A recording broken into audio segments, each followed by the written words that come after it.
सबसे पहली रोटी गौ माता की बनती है, पर सबसे आखिरी में गौ माता के मुंह में जाती है।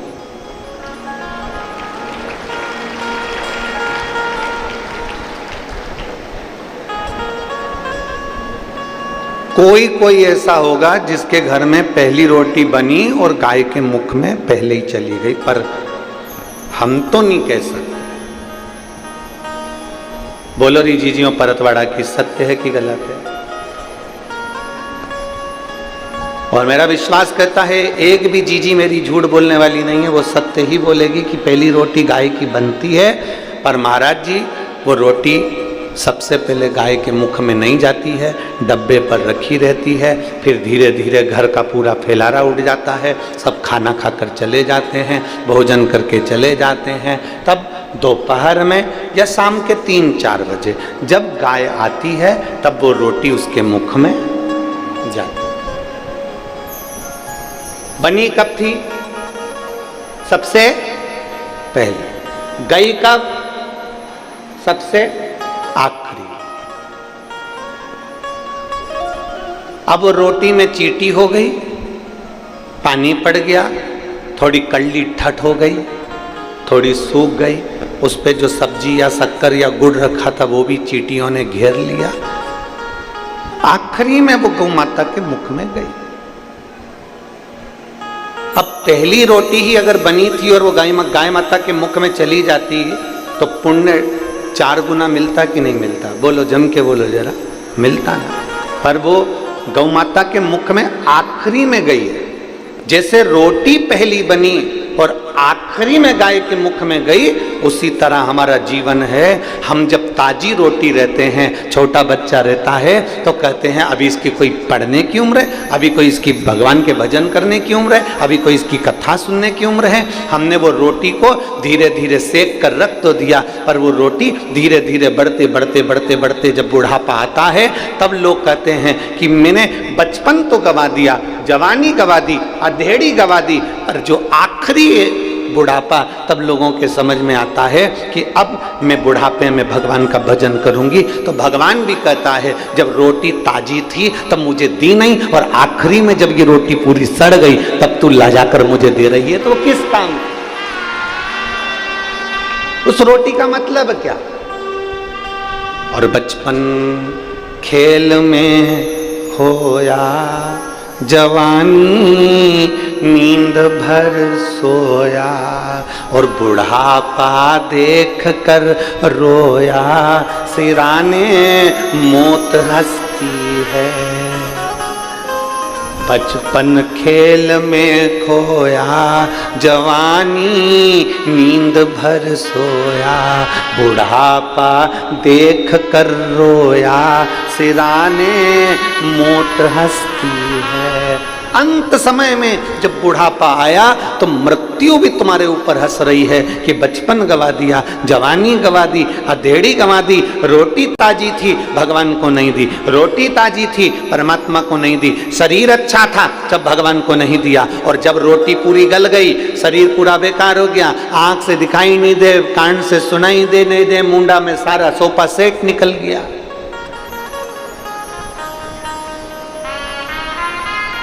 32 सोफा सेट थे, एक भी नहीं बचा, सारा निकल गया। किसी किसी ने तो नकली साजड़ का लगवा रखा है, किसी किसी का सोफा सेट तो फ्रीज में कटोरी में रखा रहता है। एक बार किसी का सोफा सेट, बच्चे लोग जो झोली लेकर आते हैं, उसमें किसी का दान में आ गया था।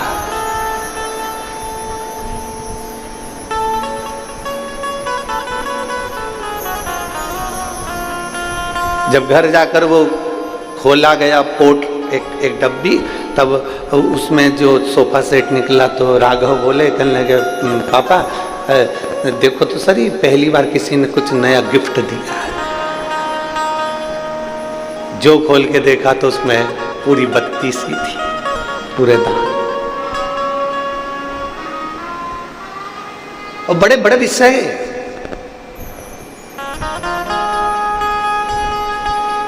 चाबी की याद आती है ताला खोलते समय। बोलो बोलो जम के, सही बात है। चाबी की याद कब आती है?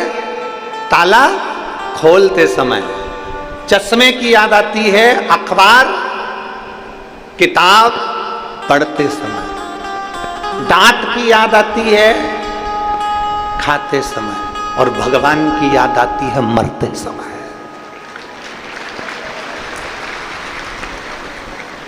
अंत समय में याद किया जाता है परमात्मा को, अंत समय में।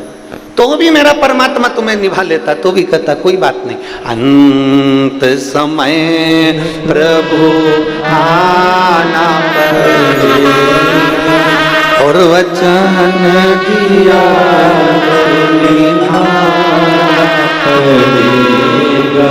आए ना आए प्रभु कुटुंब कबीला, अंत समय प्रभु आना पड़ेगा, वचन दिया निभाना पड़ेगा। अंत समय में उस परमात्मा की याद आ रही, अंत समय, और तो भी निभा रहा। किसी ने गौ माता से पूछा, गौ माता एक बात बताओ, सबसे पहली रोटी घर में बनती है और सबसे आखिरी में तुम्हें मिलती है, तुम दुआ देती हो कि बद्दुआ देती हो?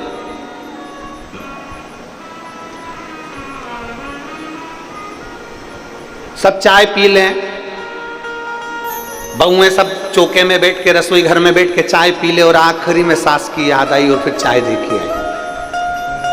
बोलो जरा जम के, सास खाए बिना रह जाए पर बोले बिना नहीं रह सकती।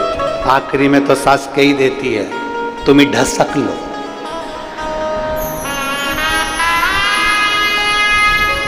तुम ही चर लो, तुम ही खा लो।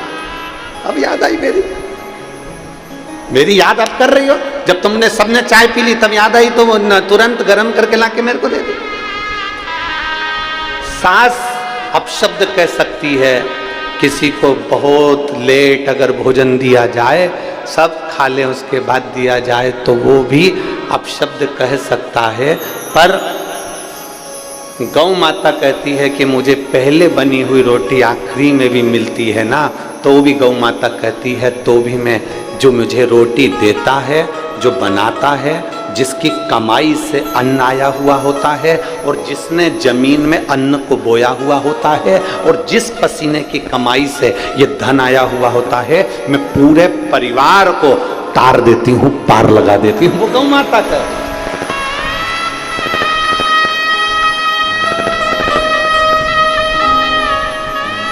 वो गौ माता।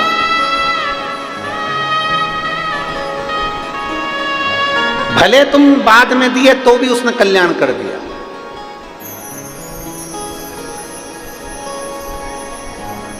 कल हमसे किसी ने एक प्रश्न किया था कि गुरुजी, आजकल लोग नकली का दिखावा बहुत करते हैं, मस्तक पे चंदन लगा लेंगे, बाल बढ़ा लेंगे, त्रिपुंडा लगा लेंगे, गले में रुद्राक्ष पहन लेंगे, और कितना कितना भस्मी रमा लें, और कितना दिखावा करते हैं आज के ज़माने में। आप कुछ कहते नहीं हो? हमने कहा क्या कहें, शिव महापुराण की कथा तो यहाँ तक तुलसीदास जी कहते हैं कि तुलसी झूठे भगत को,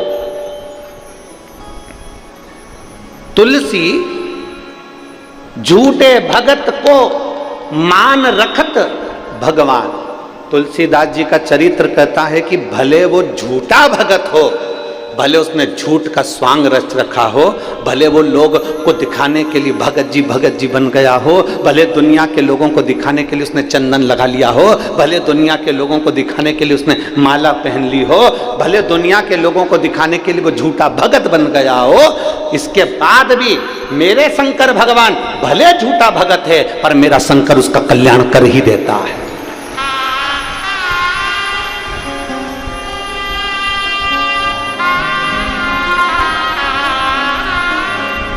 तुम सच में भगवान की भक्ति करो, चाहे झूठ में करो।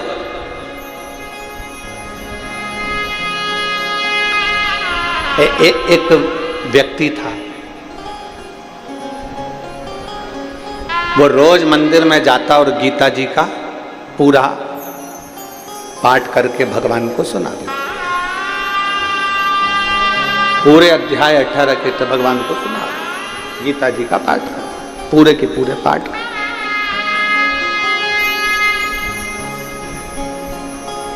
अब जो गीता जी थी वो पूरी संस्कृत में थी, और वो जो व्यक्ति था उसको संस्कृत आती नहीं थी, तो बस वो तो जो उसमें मिल जाता वो उसको पाठ पढ़ देता और सुना देता। भगवान को पाठ करके सुनाता।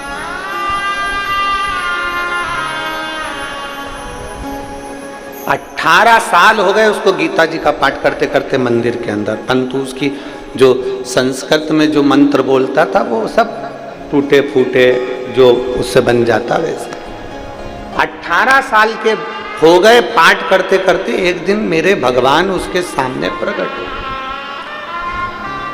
और मेरे द्वारिकानाथ, मेरे कृष्ण, मेरे कन्हैया, मेरे द्वारकाधीश, मेरे गोवर्धन नाथ, मेरे श्री जी बाबा, मेरे ठाकुर जी, मेरे लाडले, मेरे गोपाला, मेरे कृष्ण उसके सामने प्रकट हो गए। और प्रकट होते से नारायण ने कहा, क्या मूर्खता कर रहा है? रोज सुबह से उठकर आ जाता है, गीता जी का पाठ करने बैठ जाता है, और पाठ का एक भी श्लोक तो अच्छा नहीं बोलता, सब टूटा फूटा बोलता है, बंद कर। इतने में तो वो व्यक्ति उठा और खूब जोर जोर से नाचने लगा। अब भगवान ने पूछा, क्यों रे, मैं तुझे डांट रहा हूं और तू नाच रहा? मैं तुझे डांट रहा हूं और तू नाच रहा है, क्यों? वो व्यक्ति बोला, मैं तो हमेशा समझता था कि पत्थर की मूर्ति सुनती नहीं है, मैं अगर आड़ा टेढ़ा भी बोलूंगा तो मूर्ति क्या सुनेगी, पर आज मुझे खुशी इस बात की हो रही है, कम से कम तुम ध्यान लगाकर मेरी गीता जी सुनते तो हो।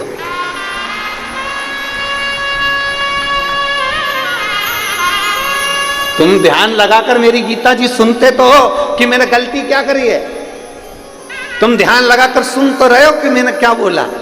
भगवान कृष्ण ने उस व्यक्ति को उठाया और अपने हृदय से लगा लिया। कृष्ण कहते हैं, कोई झूठ से जपे चाहे सत्य से जपे, मेरा नाम जपने वाला एक दिन पार उतर ही जाता है। मरा मरा कहे सो राम निकल गया, तो पार उतर गया। आप भले किसी भी भाव से जपो, पर जपो। आप किसी भी भाव से मंदिर जाओ, पर जाओ। हमसे लोग कहते हैं, तुमने दुनिया के लोगों को लालची बना दिया। जो भी मंदिर जाता है कुछ ना कुछ मांगने के लिए जाता है। हम कहते हैं कैसे भी जाए, यहाँ शास्त्र करे, तुलसी झूठे भगत को मान राखत भगवान। कैसे भी जाओ तुम भगवान के मंदिर तो जाओ। तुम एक लोटा लेकर जल भरकर भगवान के दरवाजे तो पहुंचो। तुम्हारी देने की आदत तो डालो कि घर से भरा हुआ लोटा लेकर रोज मंदिर में जाते हो और भगवान को देते हो। 3 दान बड़े होते हैं, कन्यादान, गौदान, जलदान। जल का दान इसलिए आप लोगों से हम हर कथा में कहते हैं कि अपने घर से आना तो पानी की कितनी बोतल लाना? 2। साथ में क्या लाना? छाता। साथ में क्या लाना? बिछाने का और ओढ़ने का। मान लो टेंट में जगह नहीं मिले तो अपनी चादर बांधी बैठ गए, छाता लगाया बैठ गए। पानी की 2 बोतल लाने का इसलिए कहते हैं कि एक बोतल का जल तो तुम पी लो और दूसरी बोतल तुम्हारी अड़ोसन पड़ोसन पीछे वाली धड़ोसन।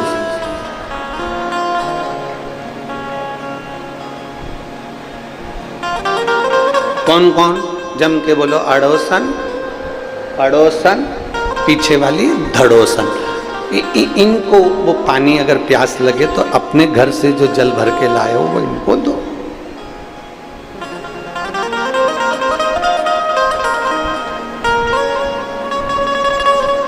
एक जनी ने पूछा, गुरुजी तुम पीछे वाली को धड़ोसन क्यों कहते हैं? हमने कहा कुछ भी गलती करेगी ना धम्म सेक देगी, इसलिए उसका नाम धड़ोस। अब तुम जितने यहां बैठे और जितने आस्था चैनल पर कथा सुन रहे हैं, जितने फेसबुक यूट्यूब पर कथा सुन रहे हैं, रोज प्रतिदिन आपके घर से जल का दान होता है। आपके घर से जल का दान होता है प्रतिदिन। आपने देना सीख लिया।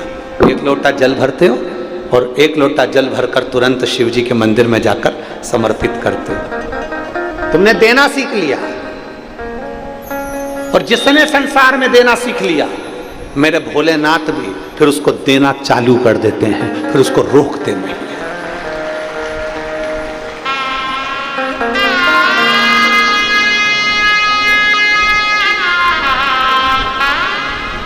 उल्टा जपो, सुल्टा जपो, अच्छा जपो, बेकार जपो, श्लोक आए तो जपो, ना आए तो जपो, भगवान का नाम कैसे भी जपो, मेरा भगवान पार जरूर करता।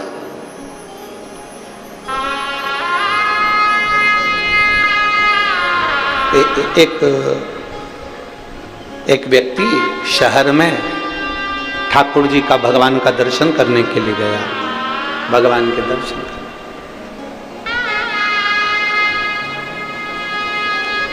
और भगवान का दर्शन करने के लिए जैसे ही भगवान के मंदिर में पहुंचा, वहां के पंडित जी बहुत अच्छी स्तुति गा रहे थे।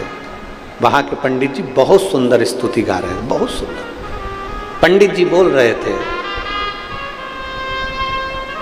विश्वनाथ के श्री चरणों में नयन मेरे अटके। आप भी बोलो एक बार प्रेम से, विश्वनाथ के श्री चरणों में नयन मेरे अटके। फिर से बोलो एक बार, विश्वनाथ के श्री चरणों में नयन मेरे।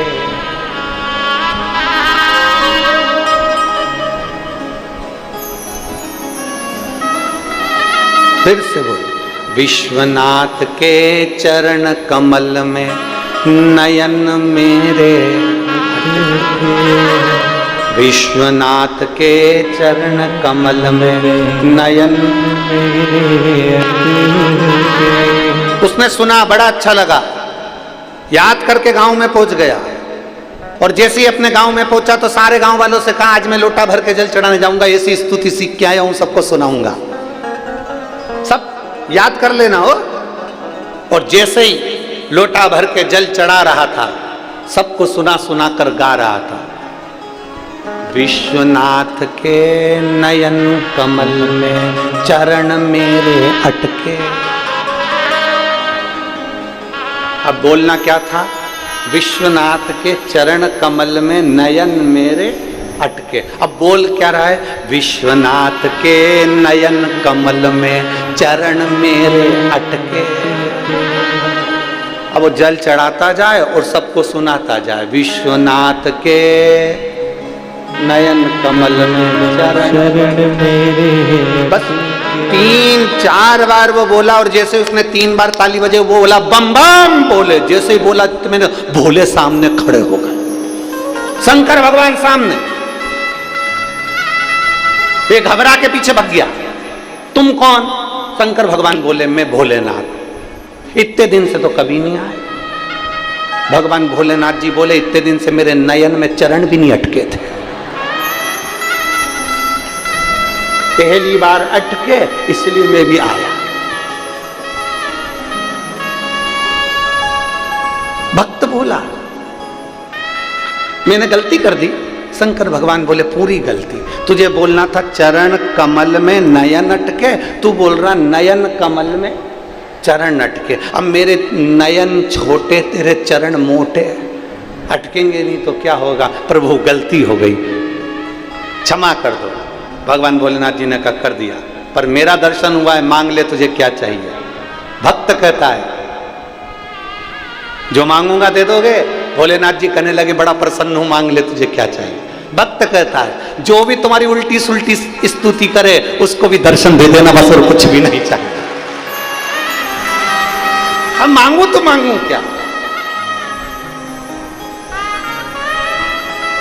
तेरे दरबार से बाबा, क्या मांगा जाए उसकी चौखट पे जाकर? क्या मांगे? बस इतना मांग ले कि तेरा दीदार होता है,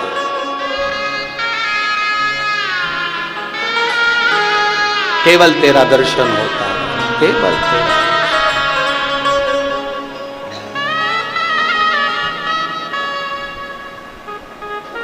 अच्छा बोल रहे हो, स्तुति कर रहे हो, ठीक है। मंत्र आया ठीक, नहीं आया ठीक, नाम तो भोलेनाथ जी का ले रहे हो। शिव की स्तुति में आप जैसा भजना चाहो वैसा मिल जाए।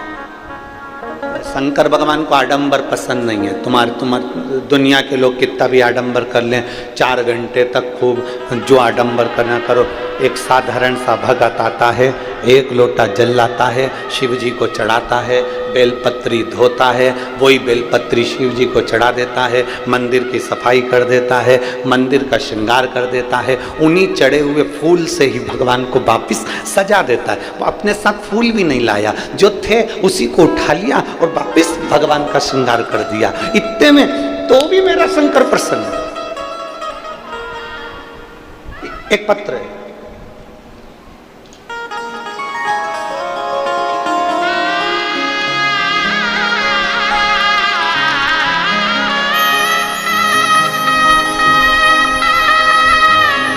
पायल प्रशांत डहाके रहवासी आकोला के हैं। कहीं बैठे हो तो हाथ हिला सकते हैं।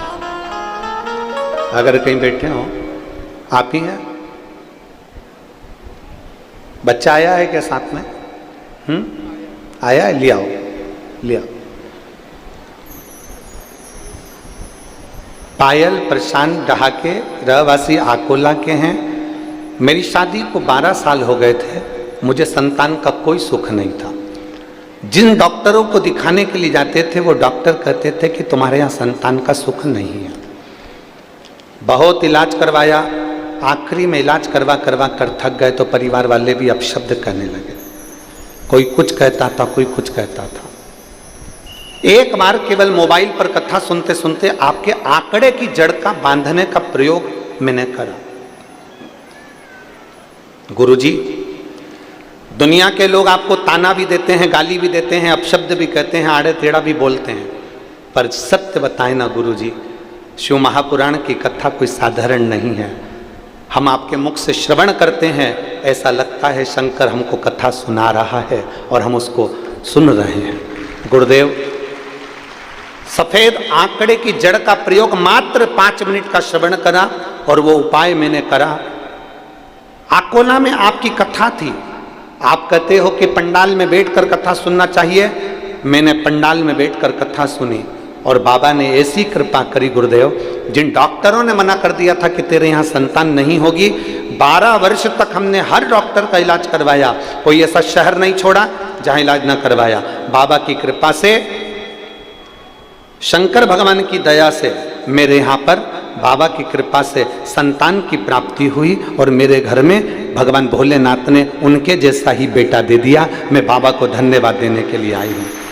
हमने हमारे बेटे का नाम गुरुदेव शिव रखा है। मैं आपको प्रणाम करती हूँ और बाबा से बस एक बेलपत्र की चाह करती हूँ। श्री शिवाय।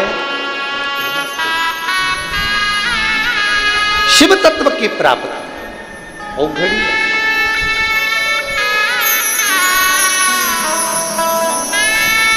इसने एक बात बहुत अच्छी लिखी दीदी ने। ये दीदी ने जो लिखा है, इन्होंने लिखा, ना मुझे यज्ञ आता है, ना मुझे अनुष्ठान आता है, ना मुझे तप आता है, ना मुझे साधना आती है, ना मुझे व्रत आता है। मैं तो केवल इतना जानती हूं कि मुझे श्री शिवाय नमस्तुभ्यम आता है, उतना ही काफी। आप पंचाक्षर मंत्र जप लो नमः शिवाय, आप षडाक्षर मंत्र जप लो ओम नमः शिवाय, आप श्री शिवाय नमस्तुभ्यम जप लो, उतना ही काफी। बधाई हो।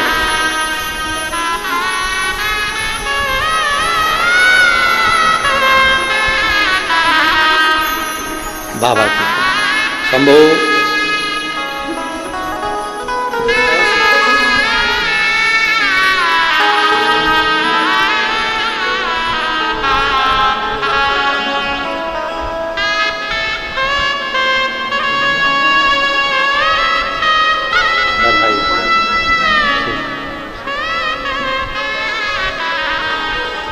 शिव तत्व की प्राप्ति।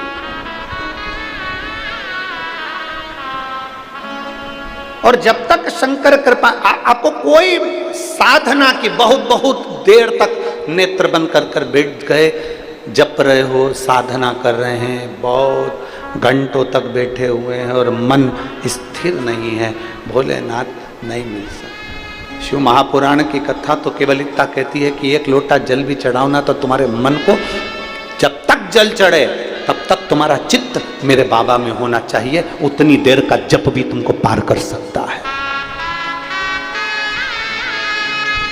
एक क्षण का जप भी तुम्हें, एक पत्र है,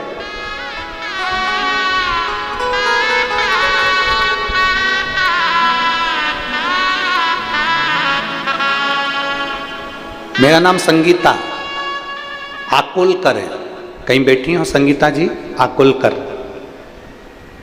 मेरा नाम संगीता आकुलकर है, मैं जिला अमरावती तहसील चांदूर बाजार में करनाहा की रहने वाली हूँ, चांदूर बाजार करनाहा की रहने वाली हूँ, कहीं बैठी हो? हाथ हिलाओ एक बार, आ जाओ, एक बेलपत्र ले जाना, आ जाओ। पति आए हैं क्या साथ में? पति आए हैं साथ में? हिलाओ हाथ। आए हैं? आए, ठीक है। मैं जिला अमरावती तहसील चांदूर बाजार की रहने वाली हूं, मेरा नाम संगीता आकुलकर है। एक लोटे जल का मैं क्या वर्णन करूं गुरुदेव। मेरे पति की अचानक तबीयत खराब हो गई और हमने नागपुर के डॉक्टरों को दिखाया, पत्र को आप एलईडीओं पर पढ़ सकते हैं। नागपुर के डॉक्टरों को दिखाया, उन्होंने जांच की और उसमें ब्रोन कैंसर बताया। जब ब्रोन कैंसर बताया, सुनने के बाद हम पाँव के नीचे से जमीन खसक गई गुरुदेव। और मेरे जमाई, हमने बहुत से डॉक्टरों को दिखाया, सब डॉक्टरों ने 2 महीने की गारंटी बताई, क्योंकि कैंसर पूरे शरीर में फैल चुका था। बोन कैंसर था, पूरे शरीर में फैल चुका था। एक डॉक्टर के पास कीमो चालू किया और फिर एक दिन टीवी पर आपकी कथा चल रही थी, हमने कथा सुनी। आपने उस कथा में कहा था कि शंकर को चढ़ाया गया जल और एक रुद्राक्ष का जल शंकर को जो समर्पित करते हैं, उसका पानी पीने पर रोग से निवारण होता है। शंकर जी पे चढ़ी हुई बेलपत्र नंदी के पास बैठकर कुंदकेश्वर महादेव का नाम लेकर खाने से रोग का निवारण होता है। पहले विश्वास नहीं हुआ, मेरे दामाद को भी विश्वास नहीं हुआ, क्या ऐसा हो सकता है। पर हमने तुरंत केवल एक कीमो लिया, उसके बाद कीमो ना लेकर हम सीधे घर आ गए और हमने शंकर भगवान पे चढ़ी हुई बेलपत्र और शंकर जी पे चढ़े हुए जल को पीना प्रारंभ करा। रुद्राक्ष मंगवाया, उस रुद्राक्ष के जल को पीना प्रारंभ करा। और गुरुदेव, मैं बाबा को आज धन्यवाद देने के लिए आई हूँ कि हमने जब दूसरी बार जांच कराई तो कैंसर पूरी तरह से ठीक हो गया था। मैं बाबा को नमन करने के लिए, मैं शिव को नमन करने के लिए आई। एक लाइन बहुत अच्छी लिखी है, आप भी साथ में गुनगुनाएंगे। अकाल मृत्यु वो मरे जो काम करे चंडाल का, और काल उसका क्या बिगाड़े जो भक्त हो महाकाल। जो शिव की आराधना कर रहा हो,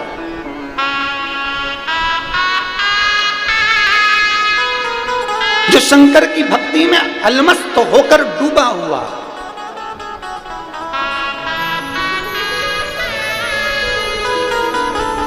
एक लोटा जल आप जब देवाधिदेव महादेव को चढ़ाओ तो तुम्हारी चित्त और वृत्ति दोनों शिव में होना चाहिए। कई घंटों का बैठ कर जब तक करने का हम नहीं कहते। हमने आज तक अपने व्यासपीठ से नहीं कहा कि बहुत घंटों तक बैठे रहो। हम तो कहते हैं जितनी देर जल चढ़ा उतनी देर मन बढ़ा। आ जाओ,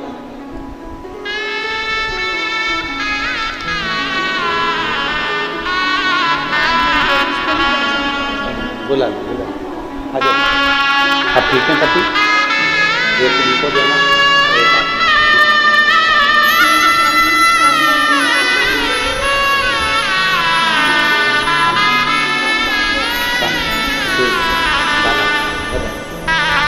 अब ठीक है ना।